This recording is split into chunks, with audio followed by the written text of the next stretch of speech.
The first thing that we should understand about the gift of tongues in the Bible is that when these tongues were spoken, they were, in fact, languages spoken by other people in the world.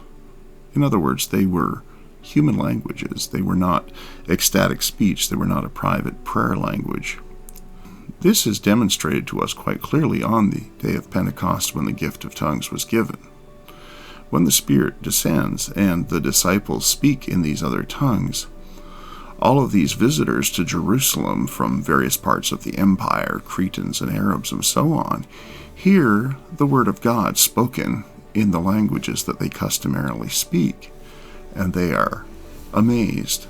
How did these people, these backward northern Israelites, apparently, these people from Galilee, know all these exotic languages from around the Greco-Roman world? And of course it was because the Spirit had done that. And similarly, when we go further into the book of Acts, we find that same gift is what is given to Gentiles in Acts chapter 10. It is a matter of speaking in other tongues the wonderful works of God. And when Peter, in defending himself for eating with these Gentiles, speaks of what was given to them, he refers to it as the same gift that was given to them at the first in Acts 2. We can find that in Acts chapter 11, verses 15 and 17. Now, some people say that in 1 Corinthians 14, Paul is referring to something else, that there is another form of tongues that people are gifted with that is being spoken in the Corinthian assembly. And quite often people think this is a tongue of angels, or it is a private prayer language, or something like that. But in fact, in verse 21 of 1 Corinthians 14, Paul says that this is a fulfillment in some fashion of what God says in Isaiah chapter 28, where he says that people of another language, of another tongue, will speak to these people, and yet they will not understand. And in Isaiah 28, the context is how God is judging Israel for her unbelief and wickedness, and therefore foreigners will invade her. And Paul is saying that here with this new gift of tongues, there is a sort of fulfillment of that.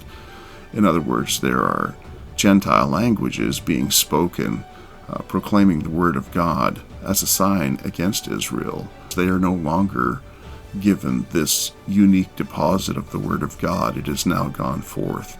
The irony is that by and large they have rejected their Messiah. They have therefore rejected the word of their God. And therefore this gift of tongues was in fact a sign of judgment against unbelieving Israel. This is why Paul says that tongues are for a sign, not for believers, but for unbelievers. They are a sign of judgment. It also explains why Paul says that he speaks in tongues more than they do. This makes sense, given that he, unlike them, is a Jew. They are Gentiles, and presumably they do not have day-to-day contact with Jews. But Paul, even though he is the apostle to the Gentiles, we learn throughout Acts, his ministry is always to the Jew first, and so he is in recurring, repeated contact with them, and therefore this sign comes up in his ministry and demonstrates what God is doing. What about what Paul says in the previous chapter in 1 Corinthians 13, though, where he says something about speaking with the tongues of angels? Doesn't that mean that sometimes the gift of tongues was not in fact a human language, but a heavenly language? Well, almost certainly not. The truth is that in 1 Corinthians 13, 2 and 3, Paul speaks with hyperbole on numerous levels. Even if I could understand all mysteries, even if I had all knowledge, if I could have enough faith to move literal mountains, if I spoke with the tongue of men, hey, even of angels, If I don't have love, it profits me nothing. In other words, he's not presenting a real-life scenario. While normally I do speak with the tongue of angels, he's not suggesting that. He's not suggesting that he moves literal mountains or comprehends every mystery or has every piece of knowledge. Rather, he is saying that even if those things were true, it doesn't mean anything without love. And at the end of the day, the love that he speaks of is what lasts. He says that this gift of tongues will indeed cease later on in chapter 13.